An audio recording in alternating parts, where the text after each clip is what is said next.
All right, let's talk about one of the biggest buzzwords in skincare right now, exosomes. You're probably seeing them pop up everywhere. They're being called the next big thing in anti-aging, maybe even a powerful alternative to old standbys like retinol. But what's the real story behind all the hype? Let's get into it. So, let's just start here. If you've ever tried a potent retinol product, you know exactly what I'm talking about. That whole initial phase, the redness, the irritation, the peeling, that dreaded retinol purge. For a lot of people, especially if you've got sensitive skin, it can be a real deal breaker. And that is exactly where this new technology steps in. Exosomes are being positioned as the potential answer to that problem. The big promise is powerful skin regeneration without all those harsh side effects. But, can they actually deliver on that promise? That's really the big question we're going to try to answer today. Okay, so first things first. What in the world are we even talking about? Let's break down the actual science behind these tiny little messengers and figure out what they're doing inside our skin. So, what are they? Honestly, the best way to think about an exosome is like a microscopic mail carrier. Seriously, they are these tiny little packages that your cells send out to deliver messages to other cells. And these messages are basically little instruction packets, telling the cells that receive them, hey, time to get to work repairing and regenerating.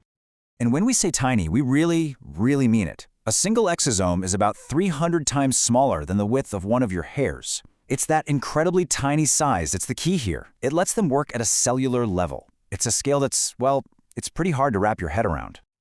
Okay, so they're tiny mail carriers. Got it. But how does that actually give you better-looking skin? Well, this is where it gets super interesting. Exosomes don't force your skin to do something unnatural. Instead, they just tap into your body's own healing systems and give them a little nudge. So it works in a few steps. First, the exosomes deliver those regenerative messages right to your skin cells. This tells those cells to start making more collagen and elastin, the stuff that keeps your skin looking firm and youthful. They also help calm down inflammation, which is a huge win for sensitive skin. And finally, they get to work strengthening your skin's protective barrier. All right, so the science sounds pretty compelling, right? But how does all of this actually work out in the real world when they're thinking about buying a product? Let's dig into the big questions any smart shopper would have and try to separate the real science from the marketing hype. So the first major question is, where do these things even come from? Well, there are two main sources. On one hand, you have plant-derived exosomes from things like green tea. They're generally considered safer, they're easier to make a lot of, and they're less expensive. On the other hand, you have human-derived exosomes. Now, because they're biologically similar to our own, they could be more effective, but, and it's a big but, they are way more expensive and they face some major regulatory hurdles here in the US and in Europe. Next up, how you use them makes a huge difference. The topical serums you can buy and use at home are obviously more accessible, and they can definitely give you some nice surface-level benefits, like better hydration and smoother texture.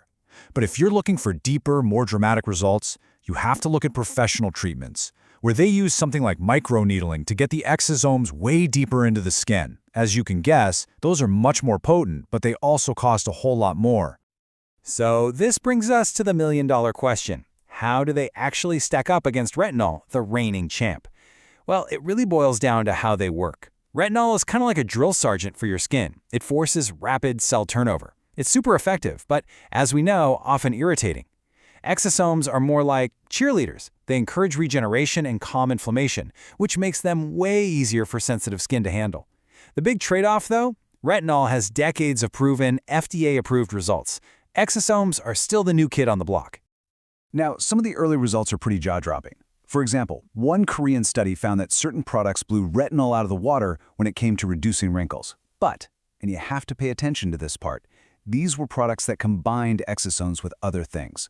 So what that really tells us is that exosomes might be fantastic team players, but it's not quite proof that they can beat retinol one-on-one, at least not yet. And look, there are some real challenges here. First, these little exosomes are delicate. They can break down if they get too warm or are exposed to light, which means they lose their power. Storage is a big deal. But even more important is the regulation side. Right now, there are 0 FDA-approved exosome products for cosmetic use. In fact, the FDA has actually put out warnings to consumers about companies making unproven claims. So, taking all of that into account, what's the final verdict? Let's put all the pieces together and figure out if these products are actually worth spending your hard-earned money on. First, let's talk about the cost, because the price is, well, it's all over the map. You can find some budget-friendly options, usually with plant sources, for under $50. But then you get into the mid-range and luxury products, which often use human-derived exosomes, and you could be paying hundreds of dollars for just one bottle. And those professional treatments, they can go way, way higher. So, who is this stuff actually for? Well, exosomes could be a really fantastic choice for you if your skin just can't handle retinol, or if you're just looking for a gentler way to boost regeneration. They can also be great for helping your skin heal after an in-office procedure. The key really is to be someone who's interested in cutting-edge tech, but who also has realistic expectations about where the science is right now. And what's next? Well, the market is already worth over $400 million, and it's growing like crazy. So in the next 1 to 3 years, you can expect to see a lot more brands jump in, which should lead to better testing and, hopefully, better prices. But most experts seem to agree that we're still about 3 to 5 years away from having that solid, widespread scientific evidence we need to really prove how well they work and justify that high price tag. Which brings us right back to our big final question. Are exosomes the future of skincare, or are they just a really expensive trend that's still waiting for more proof? The technology itself is incredibly promising, there's no doubt about that. It offers a whole new way to think about skin regeneration, but for right now, it kind of exists in this gray area between cutting-edge science and a pricey trend that still has a lot to prove. The real answer is probably somewhere in the middle, and it's going to be fascinating to watch the science catch up.